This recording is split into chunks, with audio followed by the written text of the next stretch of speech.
Donc, le projet Smart Connect, c'est le projet IoT d'Enedis à destination du monitoring du réseau de distribution d'électricité.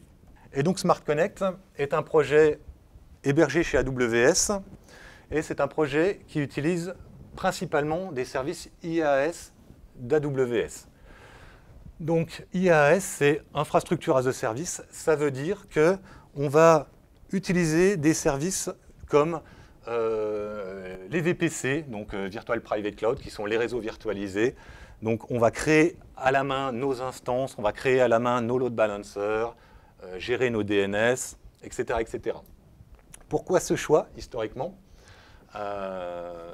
Tout simplement parce que Smart Connect est un des projets, est le premier projet significatif sur le cloud mené par Enedis. Et il faut bien avouer que, donc le projet a 3 ans maintenant, il faut bien avouer que le cloud faisait encore peur. Voilà. La terminologie consacrée, c'est cloud public. On entend cloud public, les décideurs n'aiment pas forcément, qu'est-ce qui se passe, enfin voilà. Donc on avait comme critère de pouvoir, si jamais ça se passait mal sur le cloud, revenir à l'intérieur du data center. Donc du coup, d'où l'utilisation de ressources qu'on pouvait retrouver à l'intérieur de nos data centers classiques. Un mot rapide sur les technologies sur lesquelles sont basés Smart Connect. Donc Smart Connect est une stack classique finalement, basée sur du Java, du Spring Boot. Au niveau donc c'est organisé en micro-applications et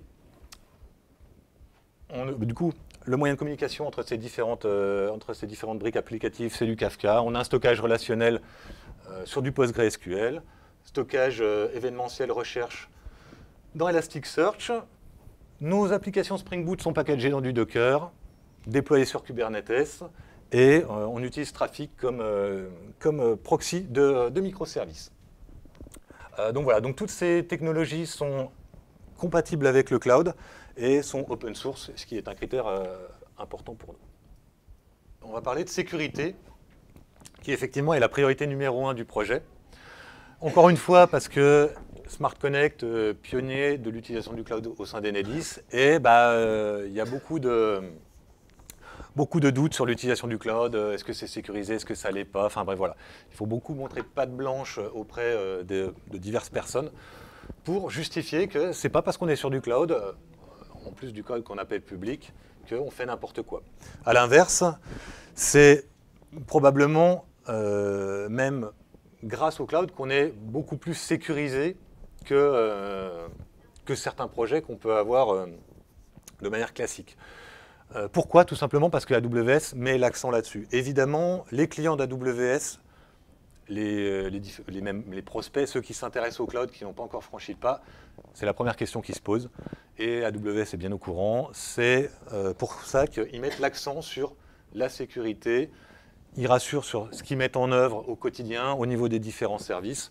On va dresser un petit panorama des services que vous allez croiser, d'ailleurs, que vous pourriez croiser en utilisant AWS. Mais clairement, c'est le focus principal d'AWS pour rassurer les clients.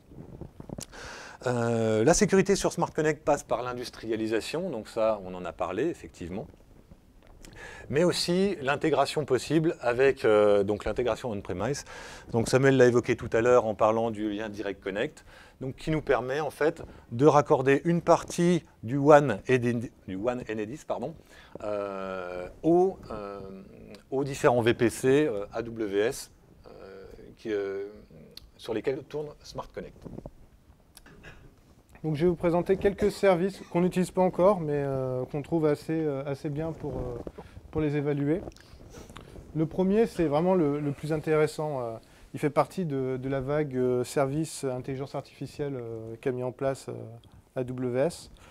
En gros, c'est un outil de sécurité basé sur du machine learning qui va, donc c'est agentless, donc on n'installe rien, on n'a rien à configurer, il y a plein de VM approvisionner, ni à mettre des sous pour acquérir le service. On est toujours en mode pay as you go. Donc on paye au traitement. On va analyser tout ce qui se passe sur notre réseau. On peut analyser, par exemple, je crois que dans l'exemple, c'était des appels API. Donc on pourrait remarquer une IP un peu suspecte qui fait une action un peu suspecte sur notre API. C'est aussi relié à des fournisseurs, des référentiels de sécurité qui ont justement ces IP malveillantes. Après, on peut imaginer voilà, un paquet suspect, des entêtes bizarres et ainsi de suite. En tout cas, ça va s'améliorer avec le temps parce que c'est une machine learning, ça a besoin de récupérer de la data. Le point intéressant, c'est aussi qu'on peut le mettre dans un compte à part. Donc sur AWS, la bonne pratique, déjà, c'est on a un compte pour la production, un compte pour les autres environnements, par exemple, et puis on a quelque chose au-dessus qui va gérer la facturation, éventuellement un compte d'audit. Et bien dessus, on va pouvoir rajouter ou prendre un autre compte accès sécurité, où on va déployer GuardDuty et va récupérer et se connecter sur tous les environnements, et avoir une base commune référentielle. Et voilà, d'un point unique, on va pouvoir gérer tout cet aspect sécurité.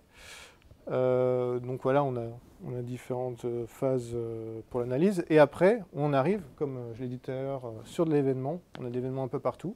Et là, on peut imaginer un scénario. Une personne qui fait un nombre incalculable de requêtes sur une ressource où ça ne marche pas. Voilà, je ne sais pas, un slash admin.